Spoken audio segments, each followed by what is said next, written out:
Oke, selamat malam semuanya. Kita mulai pertemuan kita yang ke-6.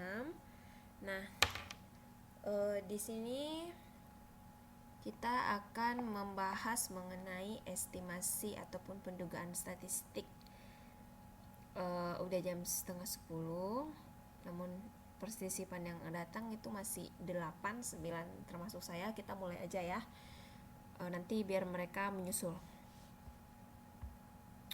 Nah, oke. Sebenarnya pada bab ini kita nggak banyak menghitung karena bab ini banyakkan teori. Nah, nanti kita bakalan bahas satu-satu ya. Oke. Oh, kok nggak mau?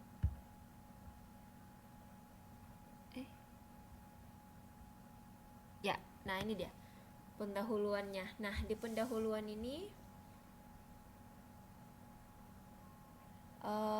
pertemuan pada pembahasan soal maksudnya Mbak Suharni itu online, khusus untuk online gitu.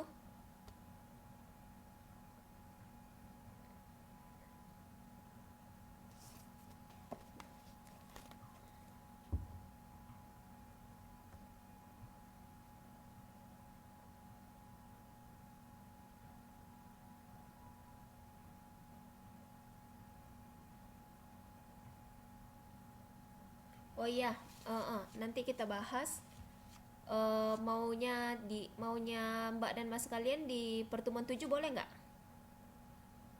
Maksud saya di pertemuan minggu depan. Nanti kita buat misalnya, kan kita ada 2 jam waktu tuh. Nah, 1 jam kemudian kita buat untuk bahas soal.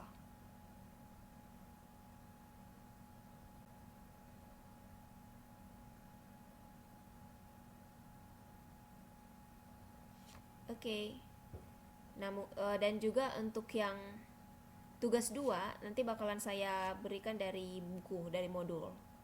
Untuk yang tugas 2, untuk tugas yang pertama, mohon maaf saya belum bisa periksa karena minggu ini saya lagi sibuk-sibuknya, ada acara, kebetulan ada acara di sekolah di kampus saya, jadi saya nggak punya waktu untuk mengoreksi punya Mbak dan Mas kalian. Tapi nanti saya usahakan minggu ini saya bakalan post penyelesaiannya. Sebenarnya penyelesaiannya saya sudah punya, sudah ada, cuman untuk pengkoreksian pada punya Mbak dan Mas kalian saya belum sempat. Tapi nanti paling lama hari Minggu saya posting. Dan diharapkan kepada teman-teman yang belum mengumpulkan tugas, harap segera mengumpulkan tugas sebelum hari Minggu, karena hari Minggu saya akan koreksi itu yang paling akhir gitu ya. Nah, Oke, kita masuk ke bagian pendahuluan. Nah, di sini bisa buka modulnya di modul 6. Di sini dikatakan bahwasanya, ntar ya, halaman 6 berapa itu ya? 6.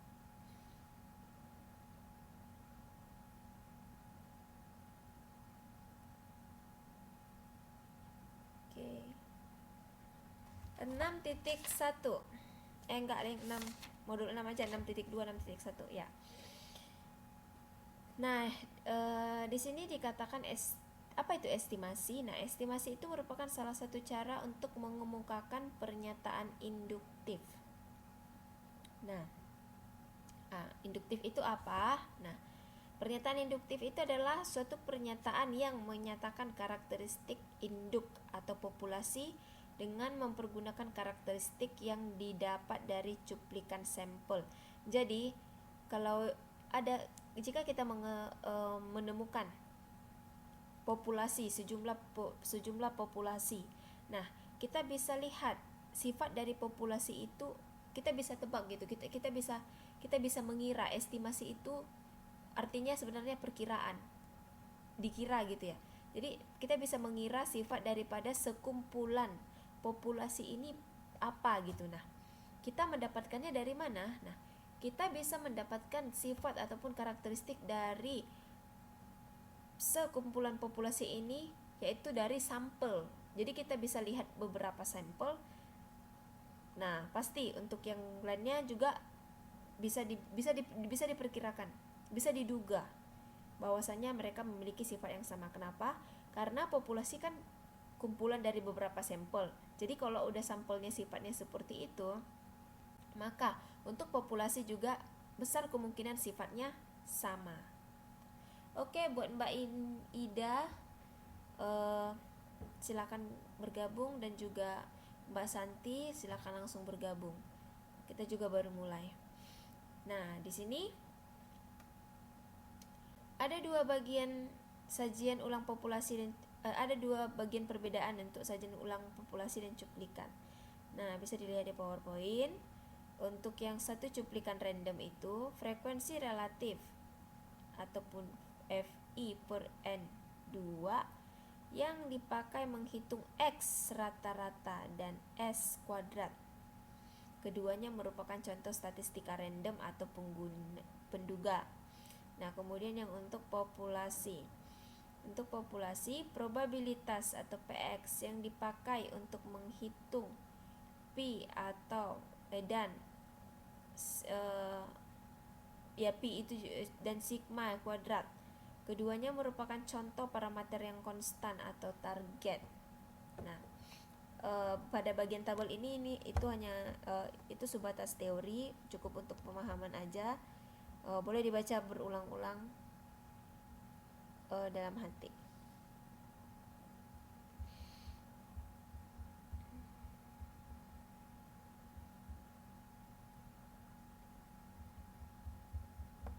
Oke, sekali lagi saya bacakan. Nah, untuk suatu cuplikan random, nah itu frekuensi relatifnya atau FI per N2 yang dipakai untuk menghitung X rata-rata dan S kuadrat.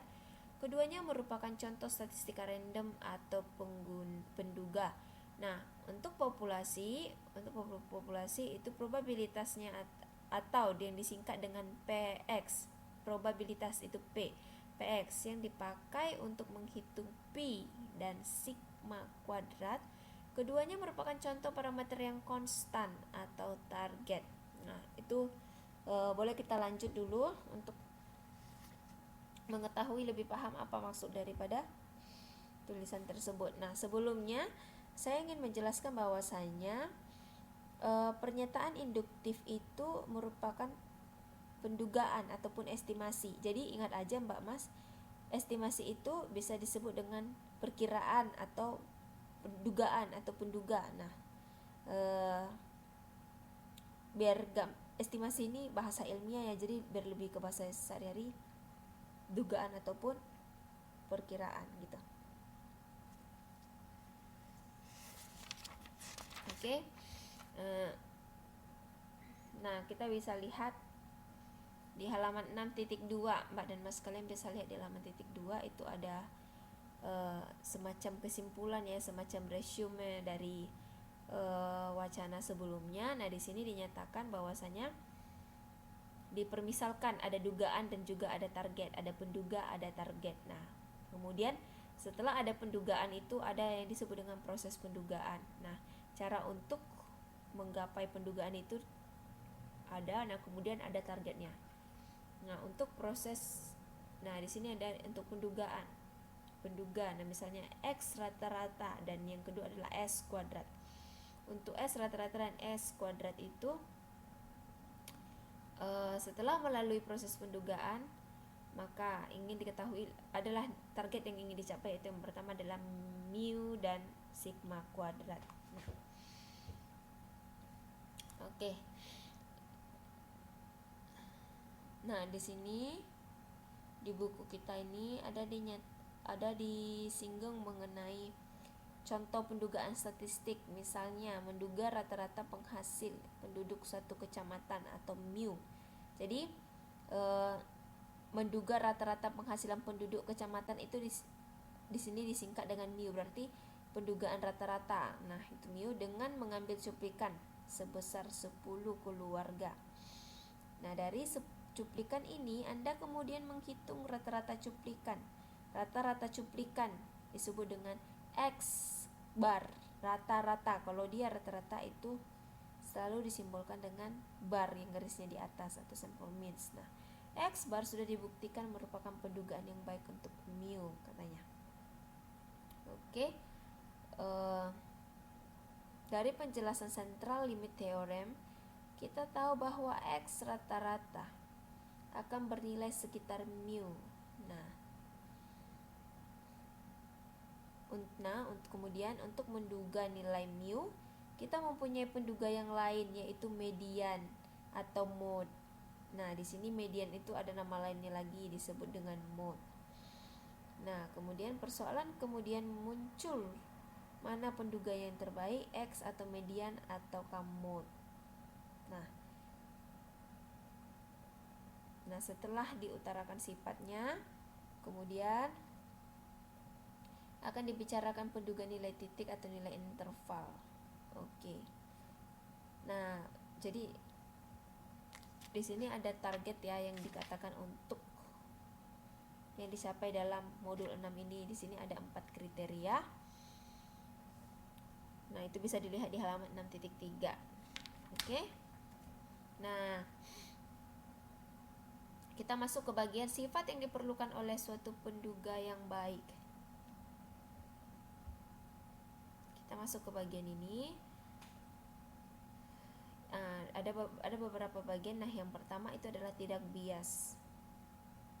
Berarti ini adalah ada pendugaan yang tidak bias. Nah, pendugaan yang tidak biasnya yang pertama, statistika acak atau penduga dinyatakan dengan huruf Yunani atau dengan tanda topi. Nah, itu yang pangkat itu ya, yang tanda topi. Nah, atau tanda yang lain. Nah, itu yang seperti tanda tak terhingga itu, atau sama dengan misalnya.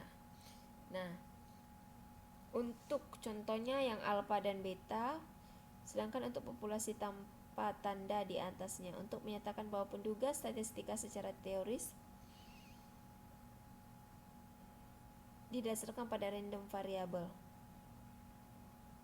Oke. Nah, di sini ada konsep ekspektasi matematis atau E.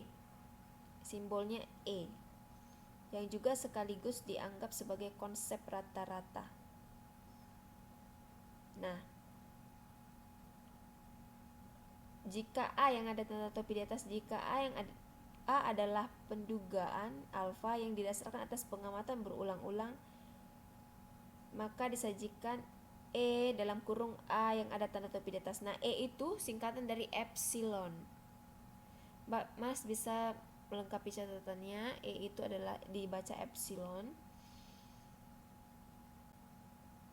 Jadi alfa adalah penduga yang tidak bias, apa dan hanya jika epsilon alfa sama dengan A. Jadi jika ada alfa yang dinyatakan secara berulang-ulang, nah, maka harus disajikan beserta dengan epsilon dalam kurung A-nya. Oke.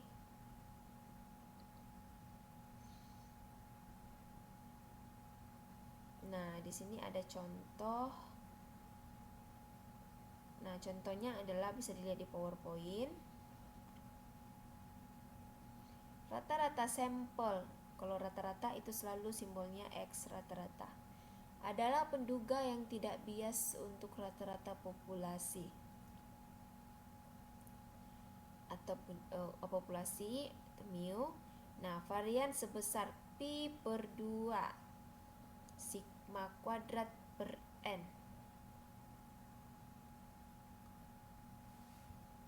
Nah, di sini penduga tidak bias rata-rata sampelnya memiliki varian pi kuadrat per n. Berapa efisiensi rata-rata sampel dibandingkan dengan median sampel pada distribusi yang normal? Oke.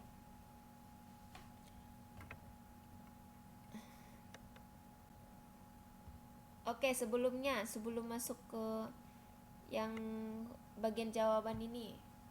Oke, ini ada Mbak Kotia baru nyampai ya, baru bisa bergabung. Boleh Mbak, silakan bergabung. Ya, nggak apa-apa, Mbak Endang juga langsung bergabung aja bersama kita. Kita juga belum mulai lama banget kok. Nah, saya mau bertanya nih sama Mbak dan Mas sekalian. Siapa yang tahu nilai pi itu berapa?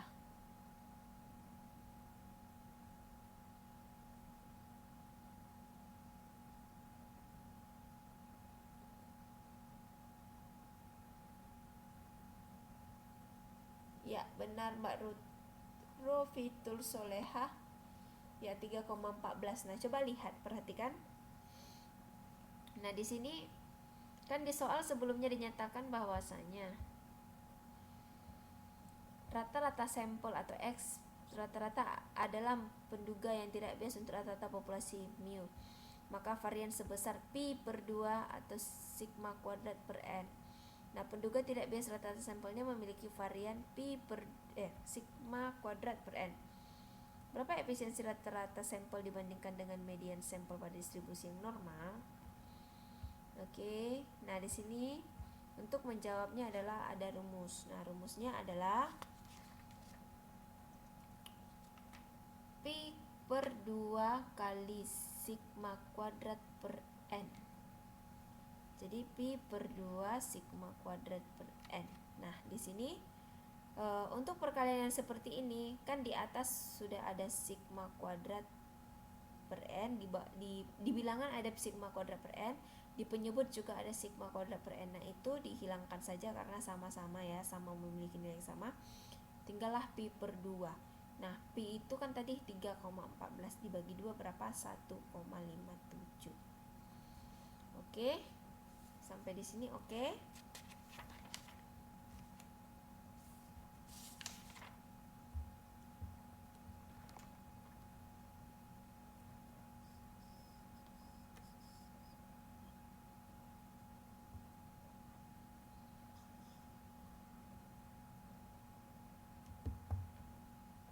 Oh, boleh. Boleh, Mbak. Yang ini atau yang ini? Yang slide kedua atau slide ketiga?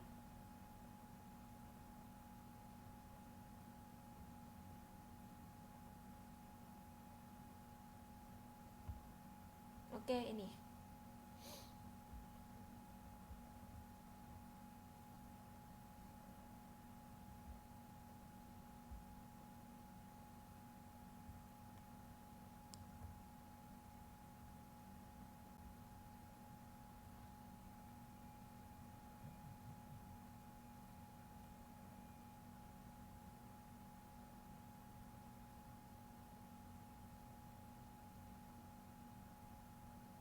Yang itu kan Mbak Sri ya.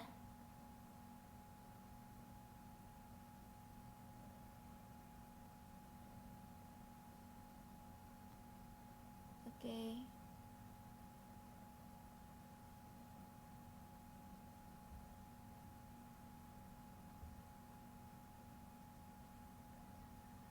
Oke. Kita lanjut. Nah, di sini udah ya. Nah. Oke, untuk yang ini jadi nilainya adalah 1,57. Nah, jika dipersenkan menjadi 157%. Nah,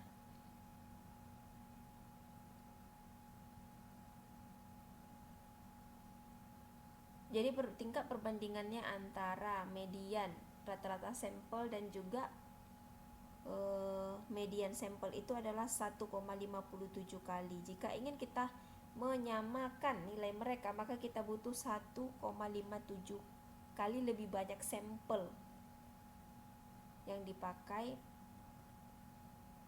jika median sampel juga digunakan. Seperti itu.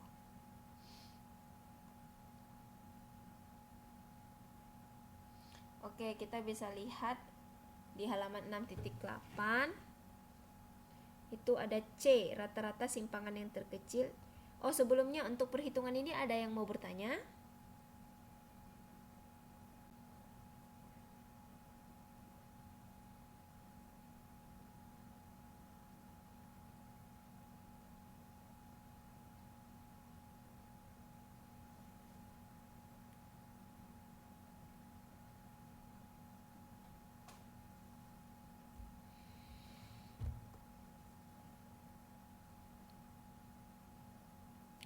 Nilai Pi itu Mbak Enggreni sudah ketetapan di matematika, hasilnya memang 3,14.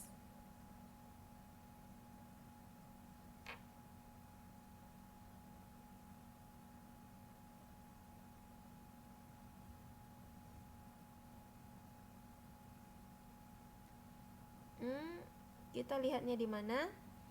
Kita lihatnya kan gini tadi, nggak bisa ditawar. Maksudnya nggak bisa ditawar gimana?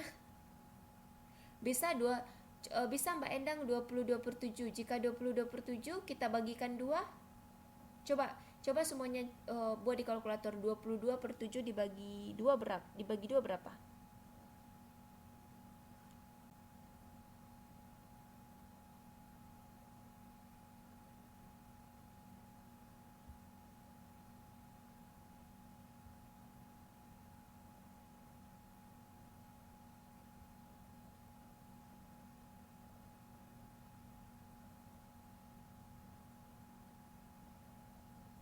Sama Mbak, 22/7 atau 3,14 itu nilainya sama Mbak Endang. Jika 22/7 itu 22 dibagi 7 itu nilainya juga 3,14. Coba dipakai menggunakan kalkulator.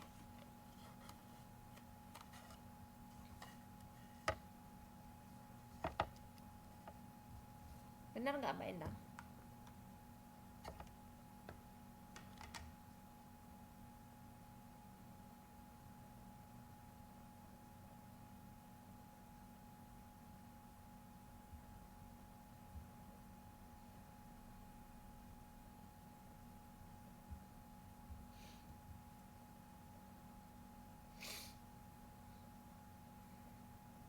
Benar ya. Jadi nilai Pi ini sudah jadi ketetapan di matematika. Jadi kita bisa menggunakan 20/7 atau 3,14.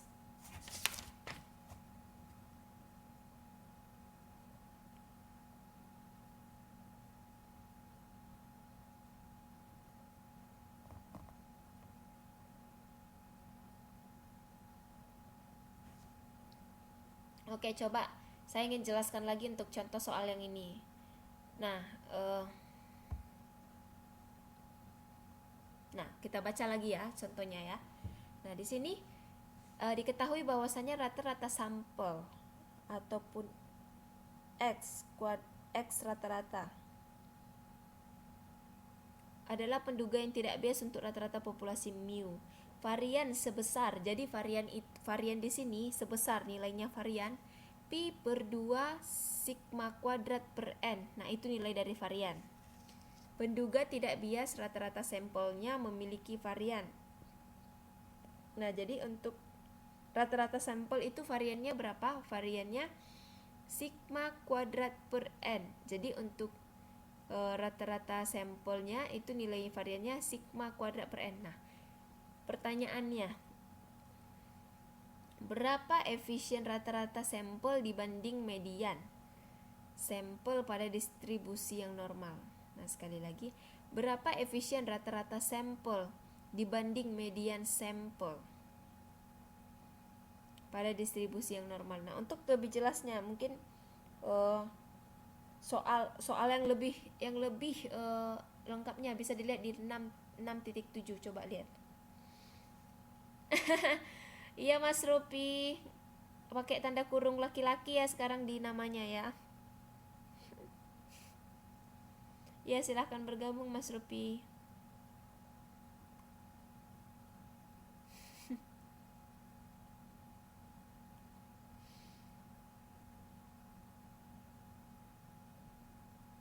Oke. Coba buka bukunya halaman 6 berapa ya? 6.7 yang paling bawah itu ada contoh 3. Nah, di situ lebih jelas. Coba kita lihat. Nah, di situ jelas dikatakan varian sebesar Pi per 2 sigma kuadrat per N. Nah, rata-rata sampelnya variannya Pi per 2 sigma kuadrat per N. Nah, mereka bertanya perbandingannya. Jadi jika perbandingan itu pasti per gitu ya. Halaman 6.7 Mas Rupi. Ya, benar. Jadi kan pertanyaannya adalah berapa efisiensi relatif rata-rata sampel dibanding median sampel. Jadi jika ada kata-kata dibanding, maka kita bagikanlah dia, kita bandingkan, yaitu menjadilah jadilah dia seperti ini. Nah, ini Pi per 2 kali sigma kuadrat per N per sigma kuadrat per N. Nah, jadi sigma kuadrat per N-nya itu kita hilangkan karena di bilangan ada, di penyebut ada. Tapi jadi tinggallah dia Pi per 2. Nah, Pi per 2 berapa? Pi itu nilainya 3,14 atau 22/7. Dibagi 2 hasilnya 1,57. Begitu. Coba dipahami dulu sendiri. Kalau ada yang mau bertanya, boleh bertanya.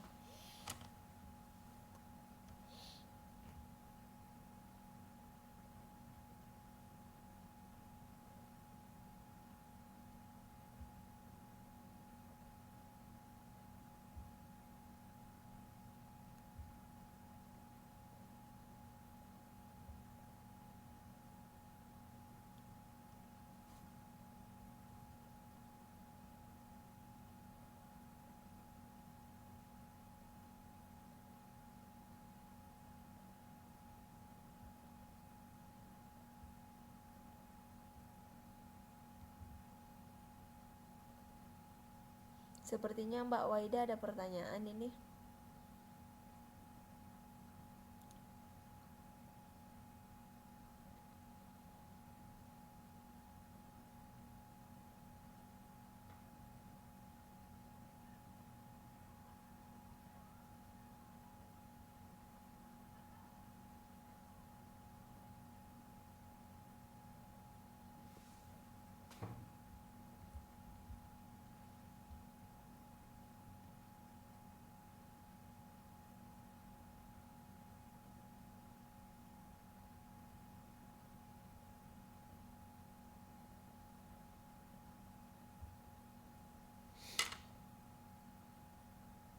Dari Pi kuadrat per N itu dari Pi kuadrat per N. Pi per 2 kali sigma kuadrat per N, Mbak, maksudnya. Pi kuadrat per N yang mana, Mbak? Pi per 2 maksudnya, Mbak.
Oh,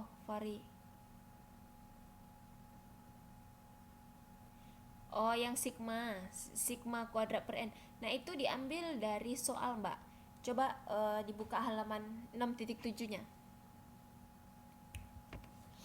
Nah, di situ dikatakan bahwasanya dengan varian sebesar, jadi nilai variannya adalah Pi per 2 sigma kuadrat per N. Nah, kemudian ditambah lagi, diketahui lagi soal berikutnya, penduga tak bias rata-rata sampel. Nah, rata-rata sampelnya itu memiliki varian sebesar sigma kuadrat per N. Jadi di sini, di soal ini memang unik. Dia menyatakan nilai bukan dengan angka, tetapi dengan rumus-rumus seperti ini. Jadi dikatakan bahwasanya variannya itu Pi per 2 sigma